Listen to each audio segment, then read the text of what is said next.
at that point, I think they agreed to disagree on the future progress of OS/2 and Windows. And internally, we were told, thou shalt not ship any more products on Windows. And about that time, I got the opportunity to take early retirement, so I did.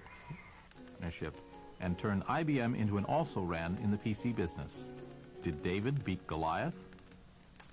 The Boca Raton, Florida birthplace of the IBM PC is deserted, a casualty of diminishing market share. Mainframe computer company. For a while, IBM dominated the PC market. They legitimized the PC business, created the standards most of us now use, and introduced the PC to the corporate world. But in the end, they lost out. Maybe it was to a faster, more flexible business culture. Or maybe they just threw it away. That's the view of a guy who's been competing with IBM for 20 years, Silicon Valley's most outspoken software billionaire, Larry Ellison. I think IBM made the single worst mistake in the history of enterprise on Earth. Which was? Which was the manufacturer, being the first manufacturer and distributor of the Microsoft Intel PC, which they mistakenly called the IBM PC. I mean, they were the first manufacturer and distributor of that technology. I mean, it's just simply astounding that they could basically give a third of their market value to Intel and a third of their market value to Microsoft by accident.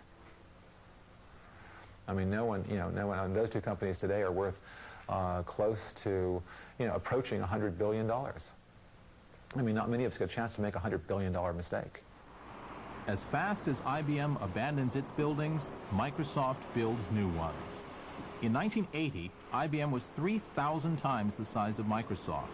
Though still a smaller company, today Wall Street says Microsoft is worth more. Both have faced antitrust investigations about their monopoly positions. For years, IBM defined successful American corporate culture as a machine of ordered bureaucracy.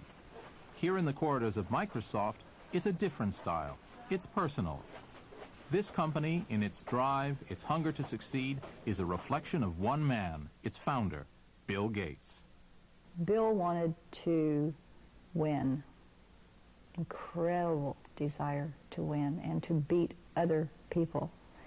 At Microsoft, the whole idea was that we would put people under, and unfortunately,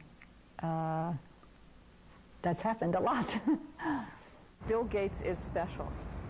You wouldn't have had a Microsoft with, take a random other person like Gary Kildall. On the other hand, Bill Gates was also lucky. But Bill Gates knows that, unlike a lot of other people in the industry, and he's paranoid. Every morning he gets up and he doesn't feel secure, he feels nervous about this. They're trying hard, they're not relaxing, and that's why they're so successful. And I remember I was talking to Bill once, and I asked him what he feared, and he said that he feared growing old because, once you're beyond 30, this was his belief at the time, once you're beyond 30, you don't have as many good ideas anymore. It's like you're not as smart anymore. If you just slow down a little bit, who knows who it'll be? Probably some company that may not even exist yet, but someone else can come in and take the lead. I said, well, you're going to age. It's going to happen. It's kind of inevitable. What are you going to do about it?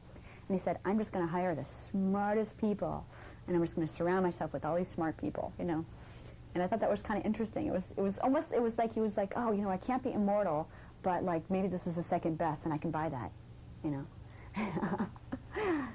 If you miss what's happening, then the same kind of thing that happened to IBM or many other companies could happen to Microsoft very easily.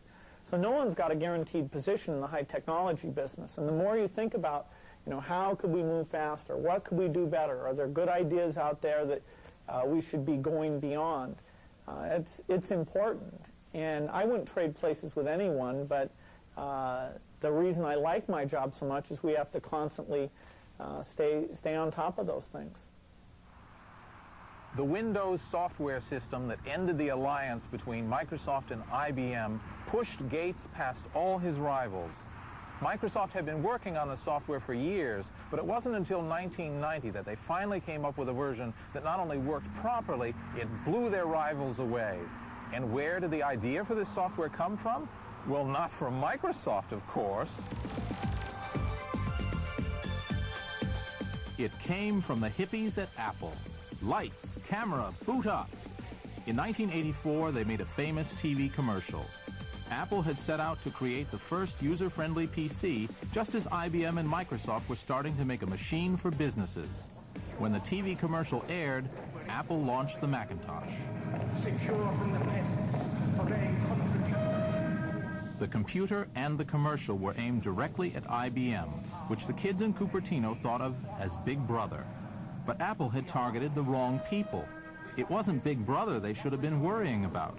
It was Big Bill Gates. Shall talk themselves to anyone with